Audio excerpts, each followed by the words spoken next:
Hey, what's up, yo? WTF for real, man? I can't believe that fool. Hey, that's crazy, bro. FL, man. BRB, I gotta do this assignment. You feel me? Alright, check on the flip side. Did you understand anything I was just talking about? If you didn't understand what I was just saying, then you wouldn't understand today's youth. Also, have you ever wondered why these kids today are so big, or what does LOL or BRB mean? Why technology plays an important role in everyone's daily life, sometimes can be in a negative light too. While listening to this presentation, my fellow classmates and I will tell you how technology has impacted today's youth. Due to advances in technology, we have a high rate of childhood obesity, lack of communication skills, and higher vehicle rate due to technology. By the end of this presentation, you will have a moment to think to yourself how technology has impacted the youth as a generation. Now, back in the day, we used to use dictionary, thesauruses, letters when talking to people, or when we need to communicate with them. Now we always have these handy tools like iPhones, autocorrect, text messaging, and other great communication tools. Now, these are great tools to have, but our spelling skills and communication skills have went down a lot. Due to Facebook, instant messaging, and other social messages apps, we don't communicate like we used to. Without facial communication, youth have become shy. And text messages, we are limited to the space we can use to text people. So now, since we did that, we use slang to make words more easier. With that being said, words like LOL, BRB, LFL, and also others have been made. These words have also been incorporated in today's youth, and that's another reason why communication has gone down. The youth doesn't know how to actually involve and use their words correctly. With all these new slang words, communication's gone down. We as a adult community, as a generation, need to go to the younger youth and fix it. Now I will have James Wall to talk about childhood obesity. Take it away, James. Thanks, Jose, for that introduction. Good day. I would like to bring to your attention the level of motivation in today's society towards technology. We push to constantly advance and improve what we already have just to make our lives a little bit easier. We show just by the sales of these products and the change in our physical health when these products become ingrained in our everyday lives, the motivation and the push to purchase new and improved technology, keeping up with the present times.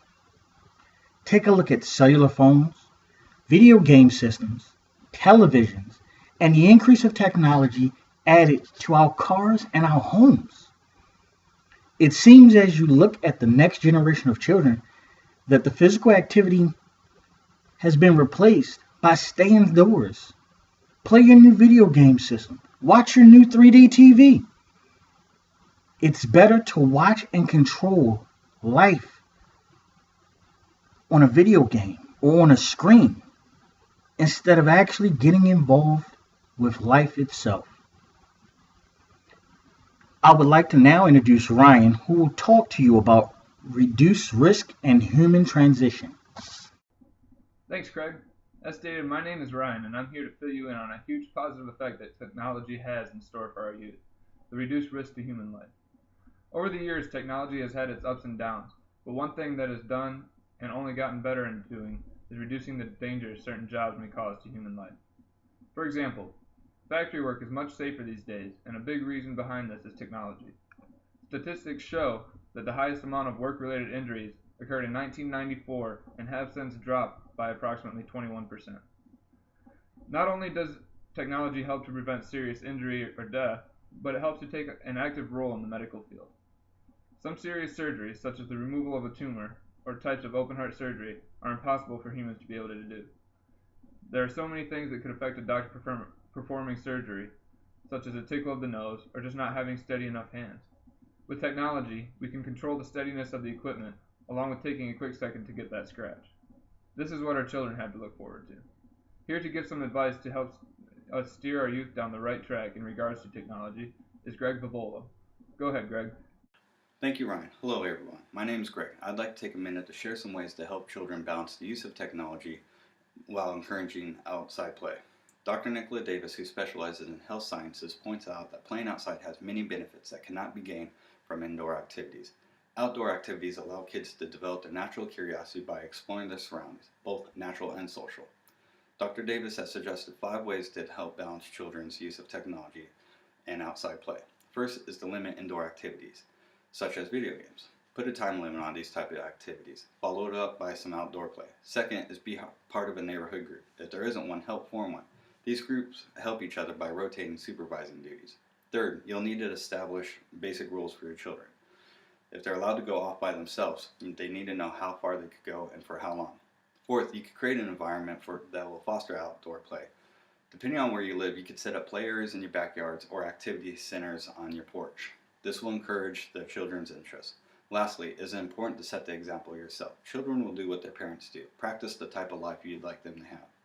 There are many benefits we have gained from the use of technology, but like many things, they must be balanced.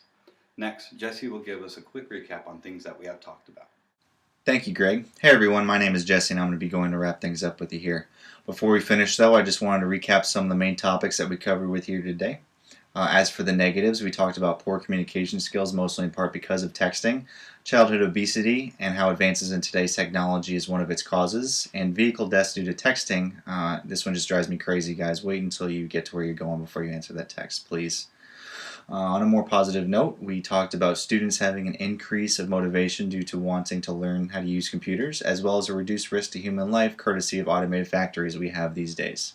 Lastly, we talked about some of the better practices that can help avoid those negative outcomes, like making sure your children play outside instead of inside, and proper use of cell phones while operating a vehicle. Technology in our society today is a wonderful thing. It helps us stay connected with family and friends. It also helps you capture wonderful moments in life. But as you may have heard, it can also take those moments away because some of us sometimes depend too much on technology.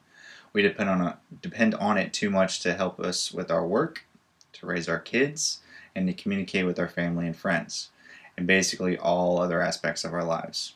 If someone doesn't agree with me, please just speak up. Let me ask you one question here real quick before I go.